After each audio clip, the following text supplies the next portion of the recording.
A few months ago, Carolyn and I were sitting in a bar with a friend lamenting over our ADHD-like symptoms. Her suggested solution?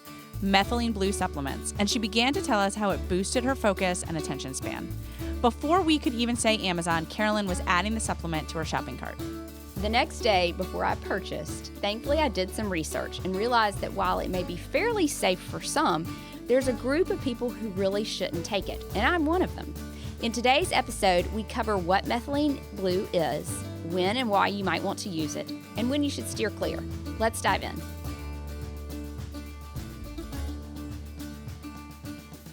I really did not even know what methylene blue was until a friend of ours told us about it In a bar. earlier this summer. Where you learn about all your good dietary supplements. Exactly. It's actually so true. And after she told us about it, I was like, hot damn, yes, I need this in my life. I was on Amazon when we were sitting there with her, about to order it. Yeah. So the thing is that methylene blue is not a new thing. No. But also, just to totally jump the gun here, I'm really glad that you didn't just add to cart and start taking it. I know. I mean, I was sold. Same. And I was waiting to see how it affected you to then be like, is this worth it? Because usually I feel like that's how the supplements go with us. You're like, yes, I'm doing this. And I'm like, great. Tell me how it goes. Yeah. I'm glad I didn't end up getting it. Yeah. So not to say that it's a bad thing, but we're going to talk through today, where it originated from, what it is, what it does in your body, who it might be good for, and who should be very cautious about taking it. Yes. Because I'm one of those people who should not be taking it. Correct. It's very promising and interesting, but I am one of those people who should not take it. And so we're going to tell y'all who those people are and a little more about it. So you did a lot of digging here, Carolyn, and what I thought was most interesting is that methylene blue started out as a textile dye in 1876. Yeah, it goes back to the 1800s. It was a dye used to dye, I guess, cloth and stuff. Now, it's not, if you're thinking this is one of those dyes that have recently been banned, in food and stuff.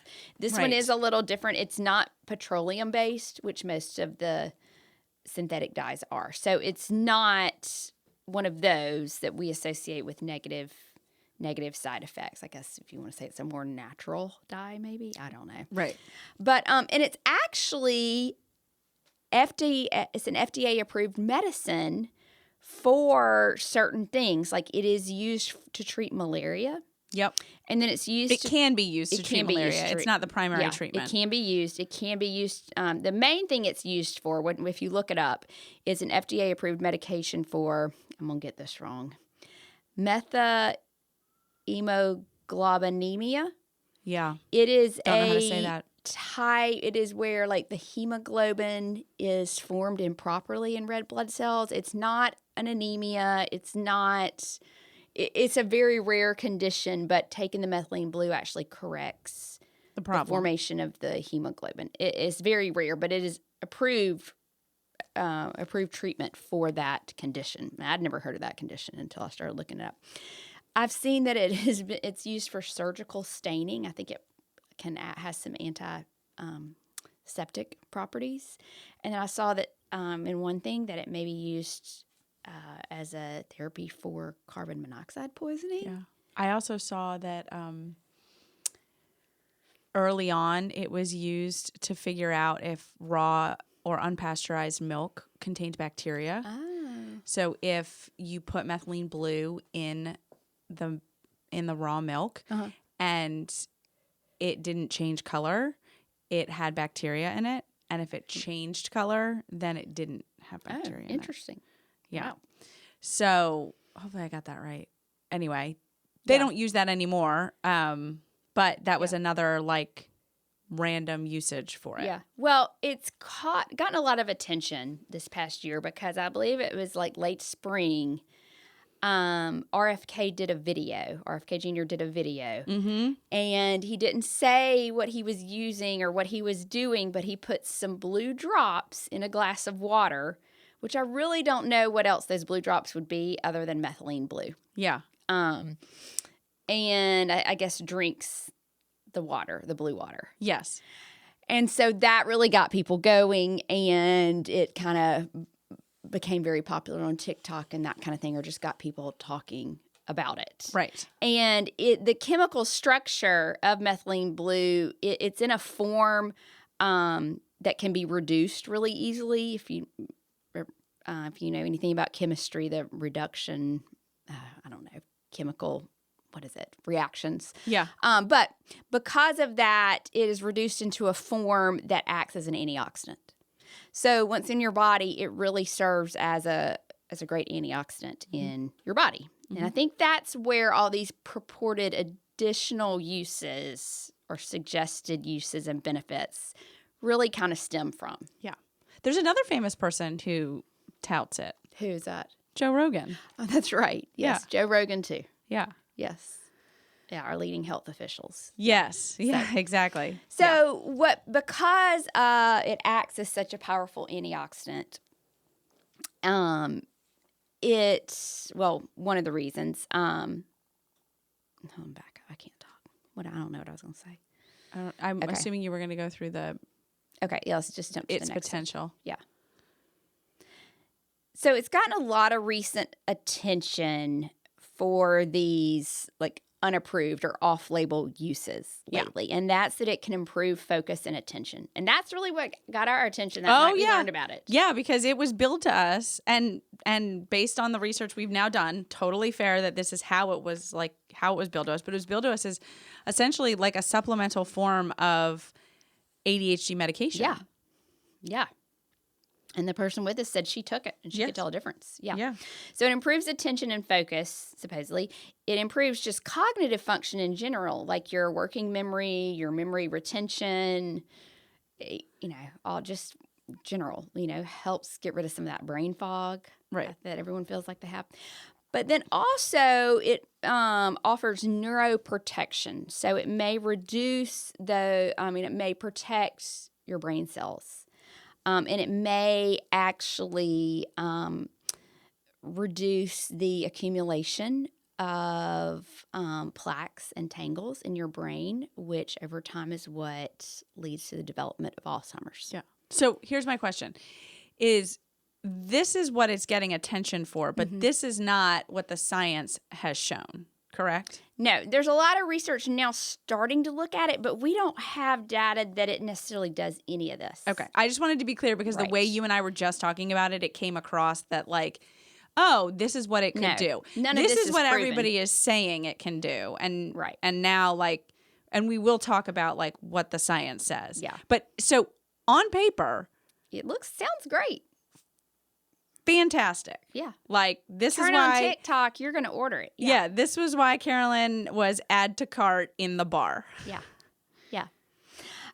Okay, so the reason that I think people are claiming these benefits is methylene blue is a compound that has the ability to cross the blood-brain barrier. And there's not many compounds that can do that to actually directly affect the brain. And when it does that, it assists the mitochondrial electron transport chain in the neurons. Now, basically what this means is it helps your mitochondria, which your mitochondria are your kind of your energy powerhouses of the cell. So when you support your mitochondria, that's going to support more energy for your brain cells, but also it means less I'm going blank. ROS, reduced oxygen Reactive oxygen species. Free radicals. Do you want to back up? Yeah, and do it again. Sorry, yeah. I don't even know where I was. I also just totally spaced out. So I was just listening to you. Sorry, Liz. And I was like, I don't even know what she's saying. Yeah. My brain is in a different place. Okay. Woo, today's gonna be a rough one. Sorry, dude. All right. So when you support your mitochondria, these workhorses of the cell, that's going to help create more energy for your brain cells. Mm-hmm. But also it helps clear those free radicals, so there's less free radical toxicity in your brain cells and around your brain cells. Right. Which does some damage, leads to inflammation, et cetera, et cetera. Yes. In a way, and I said this before we started recording, but not that they're the same thing, but this is also why creatine has been getting a lot of love for its brain health components, because it also helps with in the mitochondria. Yeah. There's a lot of research looking at mitochondria and like dysfunctional mitochondria, and that's probably something we need to tackle. It's so complex. Also, it's so sciencey. Like, I mean, how can you sit and listen to us say dysfunctional mitochondria on a podcast for hours at a time? Right. But they know that dysfunctional mitochondria, or mitochondria that aren't working like they should, don't produce as much energy as they should for brain cells, and then they produce an excess of free radicals. And they know that that is associated with the pathophysiology or the development of like Alzheimer's, traumatic brain injury, depression, Parkinson's, stroke. So they know that dysfunctional mitochondria play a role in all these diseases and conditions. Yeah. And so research looking at these diseases suggests that if we can restore mitochondrial function, then that may be a possible treatment for all of these things. And because methylene blue seems to be a possible solution or a possible avenue for this, I think people are just automatically jumping the gun and saying, okay, methylene blue can, increase the energy for our brain cells and get rid of those free radicals, and that will automatically, get rid of the brain fog and prevent Alzheimer's. People are just kind of really jumping the gun. Right. I get the science, and the science makes sense to me. We just don't have the research and the clinical trials to suggest that any of this actually happens when you take it. Right. Yes. I mean, we're at the hopefully optimistic stage of things right now. Yeah. Like, looks promising, but when you start looking at the research, not only is there not a lot of research, but what does exist is also not, it's not negative, but it's not consistently saying not negative. yes. I mean, I really didn't see anything majorly negative. It's more still, it's research that's still like on the cellular level. Mm-hmm. Like there's no like, let's give it to people and see how well they do on test or how they focus. Like we aren't even there yet. We are back looking at, will this increase the mitochondrial enzyme, blah, blah, blah. We aren't even there. Right. So we don't know. Right. In theory, it sounds good. Right. Well, and so do we want to talk about the science quickly? What science? The research. It's not outlined in here. I just realized. I don't think we need to go too deep with this. But do we? With what particular part of the research? I was just going to say that a lot of the research, like you were, just to elaborate on what you said, that it has either been done in animals or even when it's been done in humans, it's just looking at like imaging of brains. It's not. Oh. We could. I think we kind of went over that or kind of said. Did we? Yeah. Okay. I don't know if it add anything. Okay. But it's up to you if you'd like to talk about it. No, go ahead. Maybe I'll talk about it later if I feel like it. One thing I didn't point out, and I know you're about to laugh at me, is because methylene blue is an antioxidant, that's going to reduce inflammation. And so that is playing a role in all of this. Yes. And I think particularly with the brain fog, with all of this stuff, with the development of Alzheimer's, with depression, with an inability to focus and pay attention, inflammation is playing some kind of role in all of those. Yes. So methylene blue kind of acts as an anti-inflammatory agent. Right. Through the way it works. Okay, so should we tell them why? I mean, it really sounds good. We really have seen very little negative in the limited amount of research there is. So I think we need to tell them why I was so glad I dug into it a little and did not immediately start taking it. Because, if I didn't have some contraindications, I might consider taking this. Yeah. It's really kind of interesting just to see. But there are, and it seems to be fairly safe when you're using it off-label if you are taking it properly or... Right. It seems to be safe to use it as a supplement. Unless you are taking a drug that increases serotonin levels. Yes. Which, I know you're going to explain like what that means, but a lot of people don't.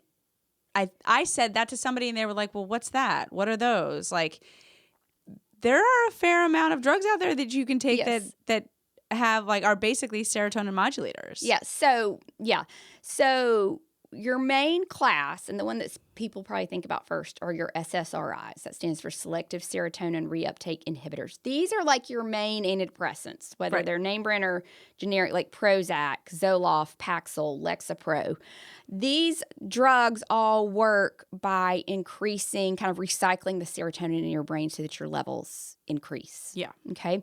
So if you are taking a drug like this, and there's other drugs too, even some other, it's called SNRIs, and that includes like Effexor and Cymbalta, Pristiq, Wellbutrin.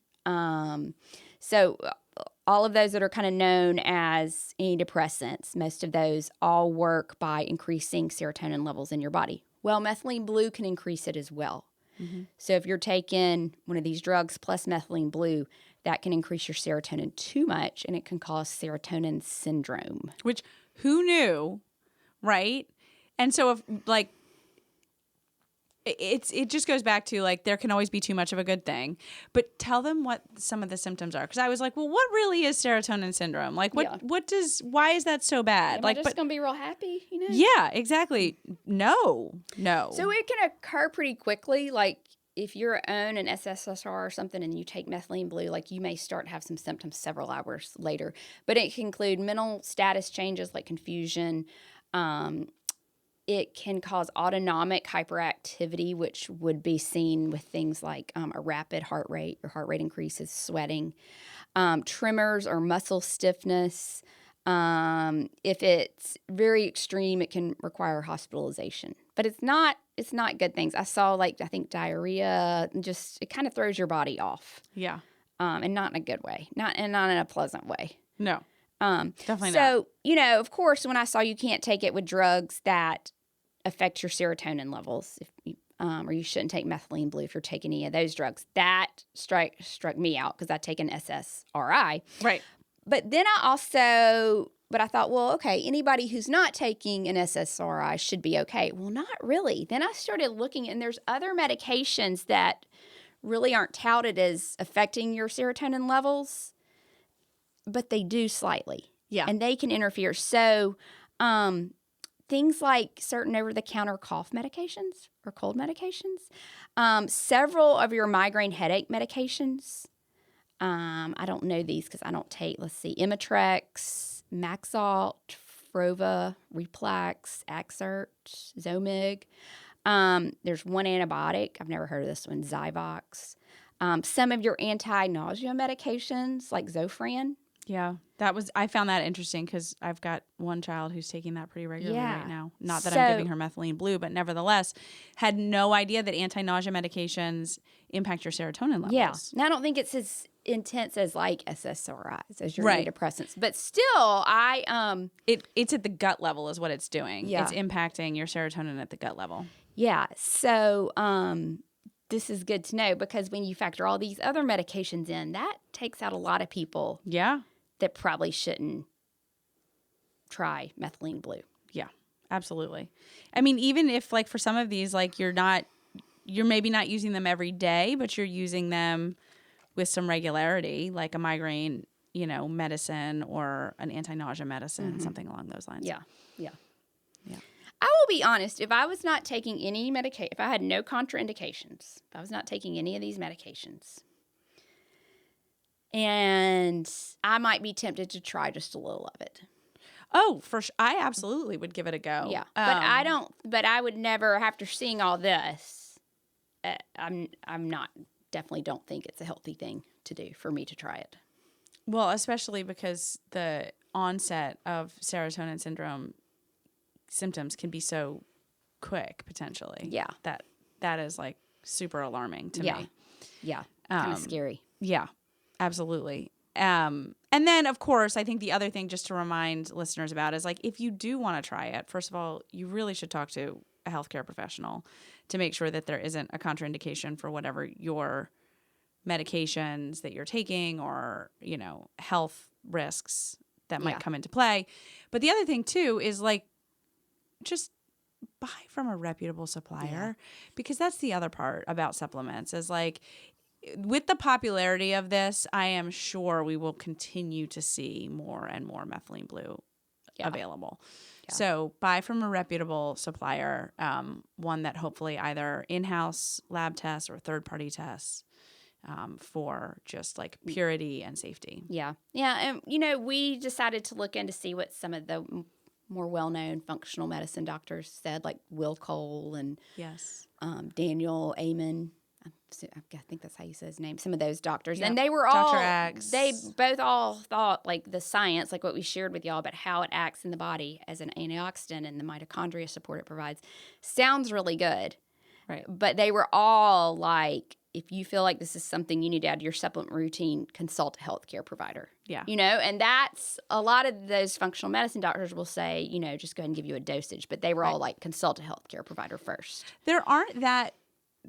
Most of the time when you and I talk about supplements, we typically say the research doesn't suggest that it is like going to be a magic bullet, but there doesn't seem to be any harmful effects of taking it. This is probably the first one in a while where we've said like there is a subset of the population who really shouldn't touch this. And so I can see that that's why other like, very popular healthcare professionals in the social media space are saying, like, talk to a physician first. Yeah. But if you've heard about methylene blue, if you were intrigued by it, now you know. Yeah. It's kind of going to be fun to watch over the next 10 to 20 years to see if they find out more about it. Because it is kind of exciting what in theory, it looks like it could do in the brain. Oh, yeah, absolutely. Totally agree. Well, thank you for looking into all of this and digging up some great information and some great science that we spared our listeners from. Lesson to be learned: don't just add to Amazon cart in a bar, right? And don't just add dietary supplements to your Amazon cart. Exactly. Do a little research. Or message us and ask us what we think. It was during Amazon Prime Day, so I really wanted to go ahead and order it. Yeah. Exactly. You're like, I'm gonna get a deal. I didn't. Thank goodness. Okay. Till next week. Bye. Thank you so much for joining us for the Happy Eating Podcast. I'm Brierley Horton. And I'm Carolyn Williams. If you liked this week's episode, then don't forget to rate and leave us a review on iTunes. And be sure to hit the subscribe button so you'll never miss a new episode. We can't wait to have you back at our table next week for a brand new episode. Bye. The contents discussed in the Happy Eating Podcast, such as advice, studies, text, graphics, images, and other material discussed or presented on the site or podcast, are for informational purposes only. Content is not intended to be a substitute for medical advice, diagnosis, or treatment. Always seek the advice of your mental health professional or other qualified health providers with any questions you may have regarding your condition. Never disregard professional advice or delay in seeking it because of something you have heard on the Happy Eating Podcast. If you are in crisis or think you may have an emergency, call your doctor or 911 immediately. If you're having suicidal thoughts, call 1-800-273-TALK, that's 8255, to talk to a skilled, trained counselor at the National Suicide Prevention Lifeline. If you are located outside the United States, call your local emergency line immediately.